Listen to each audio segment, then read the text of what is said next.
Hello నమస్తే, నేను Ashok. Welcome to Eha TV. ఆంధ్రప్రదేశ్లో భూములకు సంబంధించిన వ్యవహారం ఇప్పుడు పెద్ద ఎత్తున చర్చనీయాంశంగా మారుతుంది.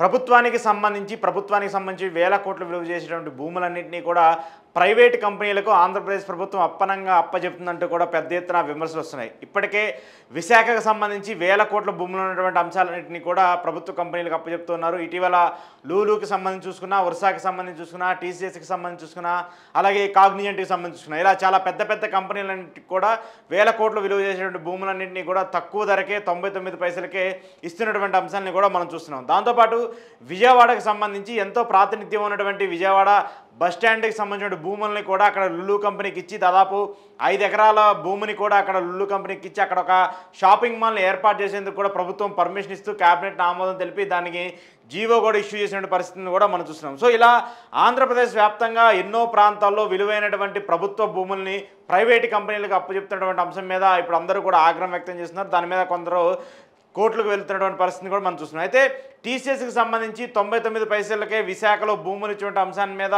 జడశ్రవణ్ కోర్టుకు వెళ్ళారు. దీనికి సంబంధించి ఆయన ప్రజా ప్రయోజన వ్యాజ్యం దాఖలు చేసిన నేపథ్యంలో వాళ్ళ తరపున కూడా ఆయన వాదన వినిపిస్తూ వచ్చారు. కోర్టులో దీనికి సంబంధించి వాదన విన్నటువంటి కోర్టు పూర్తి స్థాయిలో ఆగ్రహం వ్యక్తం చేస్తూ వచ్చింది. వెంటనే ప్రభుత్వాన్ని కౌంటర్ దాఖలు చేయాలంటూ కూడా ఆదేశాలు జారీ చేస్తూ వచ్చింది. అయితే దీనికి సంబంధించి కొన్ని కీలక పాయింట్లు రైజ్ చేస్తూ వచ్చారు జడశ్రవణ్ కోర్టులో. మెయిన్గా ఈ యొక్క 99 పైసలకే భూమి ఇవ్వడమైనటువంటి అంశాన్ని సంబంధించి తప్పుపడుతూ, దాంతోపాటు ఏదో కొత్త కంపెనీలో లేదంటే వేరే కంపెనీలో అలాంటి వాళ్ళకి ఇక్కడ పరిశ్రమలను ప్రోత్సహించడానికి, పరిశ్రమలు పెట్టడానికి, ఉద్యోగ కల్పనకు సంబంధించి బాగానే ఉంటుంది. కానీ ఇలా పేరు మోసినటువంటి దేశంలోనే ప్రపంచంలో టాప్ కంపెనీగా ఉన్నటువంటి టీసీఎస్కి సంబంధించి అంత తక్కువ ధరకే భూమి ఇవ్వాల్సినటువంటి పరిస్థితి ఎందుకు వస్తుంది? అలాంటి అంశాలు ఎందుకు వస్తున్నాయి? ప్రజలకు సంబంధించిన ఆస్తుల్ని ప్రభుత్వం ఇలా ప్రైవేట్ కంపెనీలకు ఇచ్చేటువంటి సంస్కృతి ఆంధ్రప్రదేశ్లో ఎప్పుడూ లేనటువంటి పరిస్థితిలో ఇప్పుడు కొత్తగా చంద్రబాబు నాయుడు గారు అలాంటి ఒక తెరకి దారితీస్తున్నారంటూ కూడా ఆయన మాట్లాడుతూ వస్తారు. అయితే దీని మీద జడశ్రవణ్ కీలకంగా కోర్టులో కొన్ని కీలక అంశాలను కూడా ఆయన ప్రస్తావిస్తూ వచ్చారు. ఆయన ప్రస్తావించిన అంశాలను కూడా ఒకసారి తెలుసుకుందాం.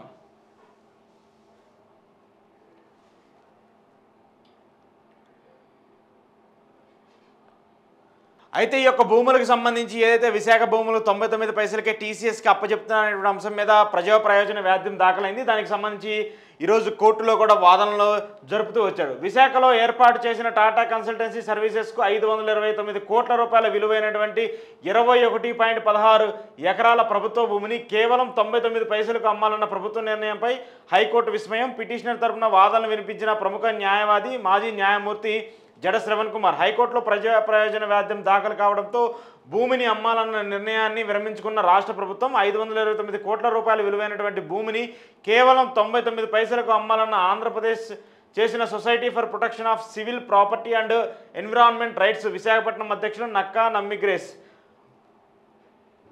జీఓఎంఎస్ నెంబర్ 7 ద్వారా 100 కోట్ల రూపాయల విలువైనటువంటి ప్రభుత్వ స్థలాన్ని టీసీఎస్కు ఇవ్వడాన్ని తప్పుపట్టిన పిటిషనర్ ఈ ప్రయోజన వ్యాజ్యంపై ఈరోజు విచారణ చేపట్టిన ఆంధ్రప్రదేశ్ హైకోర్టు ప్రధాన న్యాయమూర్తి జస్టిస్ ధీరజ్ సింగ్ ఠాకూర్ మరియు రవి చీమలపాటి ధర్మాసనం 529 కోట్ల రూపాయల విలువైనటువంటి భూమిని కేవలం 99 పైసలకు అమ్మటం ద్వారా ఆంధ్రప్రదేశ్ రాష్ట్ర ప్రభుత్వ ప్రజాధనాన్ని దుర్వినియోగం చేస్తుందని వాదన వినిపించిన Jada Sravan Kumar APIIC land allotment policy regulation number 11.3 ద్వారా కేవలం లీజుకు మాత్రమే అవకాశం ఉన్న చట్టాన్ని అధిగమించి ఒక్క ఇటుకరాయి కూడా వేయని కంపెనీకి సేల్ డీడ్ చేయడం చట్ట వ్యతిరేకమన్న పిటిషనర్ న్యాయవాది జడశ్రవణ్ కుమార్. అంటే ఇక్కడే మెయిన్ పాయింట్స్ కనిపిస్తుంది. ఎందుకంటే 11.3 ద్వారా కేవలం లీజుకు మాత్రమే అవకాశం ఉన్నటువంటి చట్టాన్ని అధిగమించి ఆ భూముల్ని లీజుకు మాత్రమే ఇవ్వాలి, కానీ చట్టాన్ని అధిగమించి అక్కడ డైరెక్ట్గా కంపెనీకి ఎలాంటి ప్రాతిపదిక లేకుండా, డైరెక్ట్గా అక్కడ ఎలాంటి కన్స్ట్రక్షన్స్ లేకుండా డైరెక్ట్గా ఇచ్చేస్తున్నారు.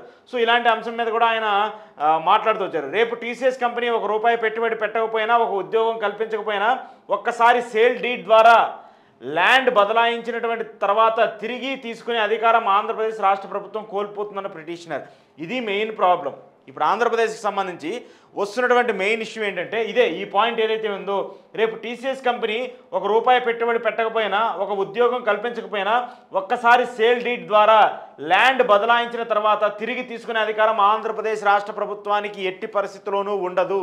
ఇదే మెయిన్ ఇష్యూ. ఇప్పుడు ఆంధ్రప్రదేశ్కి సంబంధించి ఈ భూములన్నింటినీ లులుకి ఇచ్చినా, వర్షాకి ఇచ్చినా, టీసీఎస్కి ఇచ్చినా, కాగ్నిజెంట్కి ఇచ్చినా, ఎవరికి ఇచ్చినా సరే ఒక్కసారి వాళ్ళకి డీడీకి సంబంధించి వాళ్ళు ట్రాన్స్ఫర్ అయితే మాత్రము ఇంకా వాటిని వెనక్కి తీసుకునేటువంటి పరిస్థితి ఆంధ్రప్రదేశ్ ప్రభుత్వానికి ఉండదు.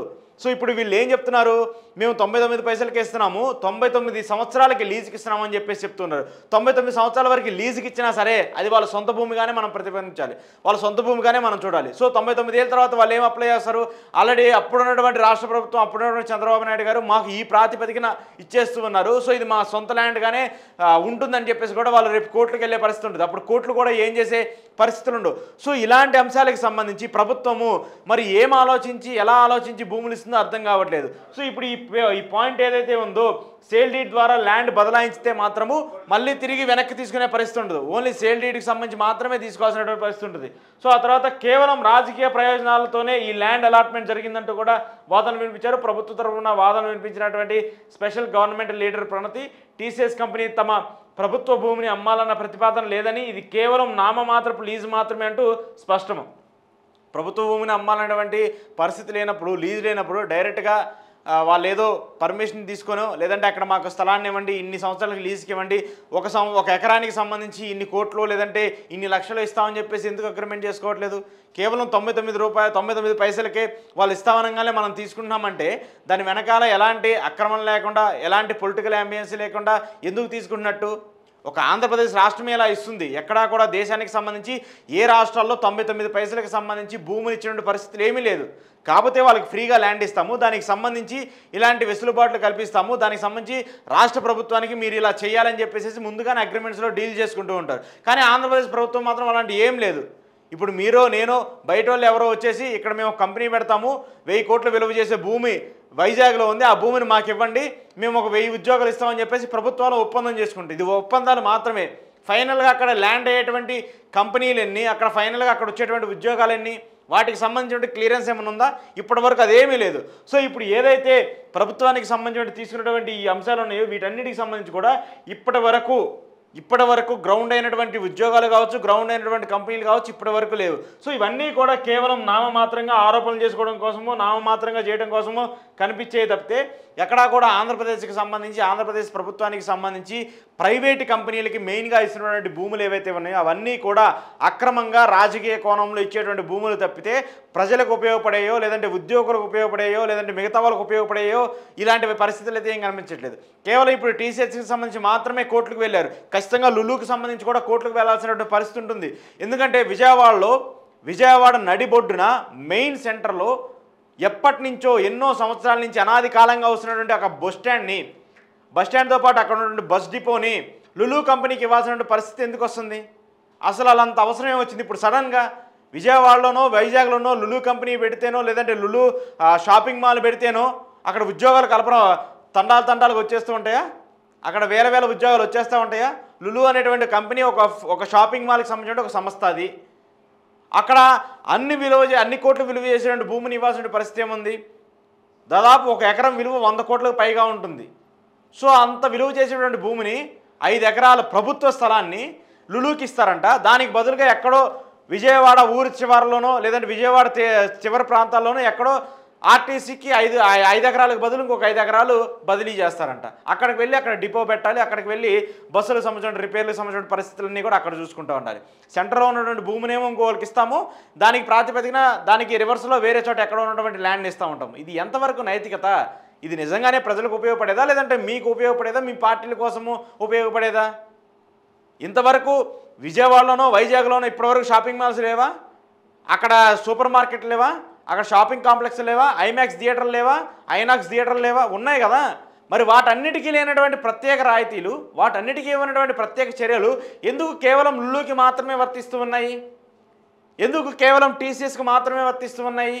ఎందుకు కేవలం ఉర్సాకి మాత్రమే వర్తిస్తూ ఉన్నాయి?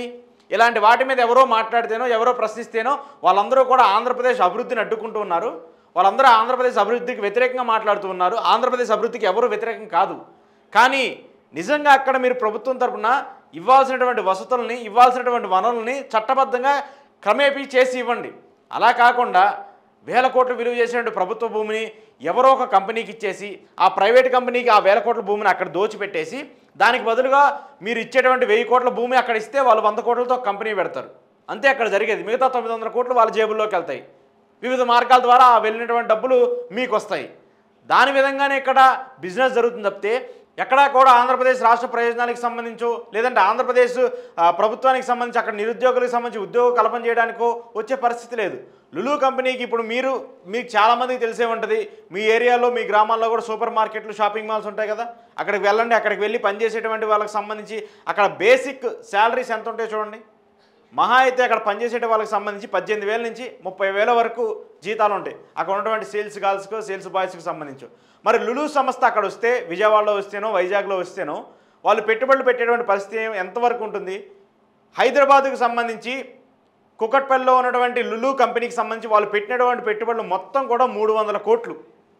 మొత్తం కంపెనీకి సంబంధించి ఆ ల్యాండ్కి సంబంధించి లీజుకు తీసుకొని అక్కడ ఎస్టాబ్లిష్కి సంబంధించి అక్కడ వచ్చినటువంటి ఉద్యోగులకు సంబంధించి మొత్తం అక్కడ దాదాపు 600 నుంచి 700 మంది ఉద్యోగులు ఏమో పనిచేస్తున్నారు ఆ కంపెనీకి సంబంధించి. సో ఇక్కడ కంపేర్ చేయండి, ఒక హైదరాబాద్కి సంబంధించి 1 కోటికి పైగా జనాభా ఉన్నటువంటి పరిస్థితుల్లోనే ఇక్కడే 300 కోట్ల పెట్టుబడులు పెట్టారంటే అది కూడా రాబోయే 10 సంవత్సరాలకు సంబంధించి సింగిల్ టైం ఇన్వెస్ట్మెంట్ కూడా కాదు, అది 300 కోట్లు రాబోయే 10 సంవత్సరాలకు సంబంధించి వివిధ మార్గాల ద్వారా ఫుడ్ ప్రాసెసింగ్ ద్వారానో లేదంటే షాపింగ్ కాంప్లెక్స్ల ద్వారానో వివిధ మార్గాల ద్వారా అక్కడ పెట్టుబడులు పెడతామని చెప్పేసి అగ్రిమెంట్ చేసుకుంటూ వస్తున్నారు. సో హైదరాబాద్ లాంటి ప్రదేశంలోనే ఇంత పెట్టుబడి పెడితే మరి ఆంధ్రప్రదేశ్కి సంబంధించి విశాఖలోనో విజయవాడలోనో అక్కడ ఉన్నటువంటి జనాభా ప్రాతిపదికన తీసుకున్న వైజాగ్కి సంబంధించిన జనాభా ప్రాతిపదికన తీసుకున్న అక్కడ ఎన్ని కోట్లు ఖర్చు పెట్టాలి, ఎంత మేర అక్కడ సేల్ ఉంటుంది, ఎంత మేర వాళ్ళ ప్రొడక్ట్స్ అంత అవైలబుల్లో ఉంటాయి, అక్కడ మార్కెటింగ్ జరుగుతుంది ఖచ్చితంగా చూసుకుంటారు కదా. హైదరాబాద్లోనే ఇంత తక్కువ ప్రొడక్టివిటీ ఉండి లేదంటే ఇంత పెద్ద జనాభా ఉన్నటువంటి పరిస్థితుల్లోనే వాళ్ళు అంత మేర ఇన్వెస్ట్మెంట్ పెడితే తెలుగు రాష్ట్రాలకు సంబంధించి విజయవాడ వైజాగ్లో ఎంత మేర పెట్టుబడులు పెట్టాలి, ఇది ఒక కామన్ లాజిక్తో ఆలోచించాలి కదా. అక్కడ డీమార్ట్లు ఉన్నాయి, రిలయన్స్ మార్ట్లు ఉన్నాయి, సూపర్ మార్కెట్లు ఉన్నాయి, రత్నదీప్ లాంటి సూపర్ మార్కెట్లు, ఇలా చాలా చాలా పెద్ద పెద్ద కంపెనీలకు సంబంధించిన సూపర్ మార్కెట్లు అన్నీ విజయవాడ వైజాగ్లో ఉన్నాయి కదా. కొత్తగా లులు లాంటి ఒక సంస్థ వస్తే అక్కడ పేరు పెట్టి ఆ లులు అనేటువంటి పేరునో ఆ బ్రాండ్నో చూపించి భూములు నొక్కేయడానికి తప్పితే, భూములు అక్రమంగా దోచుకోవడానికి తప్పితే అక్కడ జరిగేటువంటి అభివృద్ధి ఏంటి, దీన్ని ఖచ్చితంగా ప్రజలందరూ ఆలోచించాలి. సో ఇప్పుడు ఏదైతే కోర్టుకు వెళ్ళినటువంటి ఈ అంశం ఉందో టీసీఎస్కి సంబంధించి 99 పైసలకే ఎలా ఇస్తారనేటువంటి అంశం మీద ఇక్కడ కోర్టుకు వెళ్తూ వచ్చారు. మిగతా విషయాలకు సంబంధించి ఆంధ్రప్రదేశ్లో కూడా మెయిన్గా ఇలాంటి ప్రభుత్వ ఆస్తులకు సంబంధించి చూసుకున్నా, రైతులకు సంబంధించిన వ్యవహారం మీద చూసుకున్నా, రైతుల భూమిని ప్రభుత్వ కంపెనీలకు ఇవ్వాలని చెప్పేసి చూసుకున్నా కూడా దాని మీద ఖచ్చితంగా న్యాయపరంగా చట్టపరంగా చర్చలకు వెళ్తారు. దాంతోపాటు కోర్టులకు వెళ్ళి వీటి మీద తేల్చుకుంటామంటూ కూడా జడశ్రమణ లాంటి వ్యక్తులు కూడా కోర్టులకు వెళ్ళి ఇలాంటి అంశాల మీద పోరాటం చేస్తామని చెప్తున్నారు. సో ఏది ఏమైనప్పటికీ కూడా దీని మీద ప్రభుత్వాన్ని కౌంటర్ దాఖలు చేయమని చెప్పేసి కోర్టు చెప్తూ వచ్చింది. కోర్టు రేపు దీని మీద 4 వారాలకు సంబంధించి విచారణ వాయిదా వేసినటువంటి నేపథ్యంలో ఆ తర్వాత దీని మీద వాదనలు ఎలా జరుగుతాయి, ప్రభుత్వం దీనికి సంబంధించినటువంటి వివరణ ఎలా ఇస్తుంది అనేది కూడా చూడాల్సి ఉంది. సో దీని మీద మాత్రం ఖచ్చితంగా ఇలాంటి కంపెనీలకు సంబంధించి పేరు మోసేటువంటి కంపెనీలకు సంబంధించి రూపాయికో పావలాకో భూములు ఇస్తానంటే ఇచ్చే పరిస్థితి, దాన్ని యాక్సెప్ట్ చేసే పరిస్థితి ప్రజలకు లేదు. ఇలాంటి కొంతమంది వ్యక్తులు ఖచ్చితంగా వీరి మీద పోరాటం చేస్తామని చెప్పేసి కూడా చెప్తున్నారు.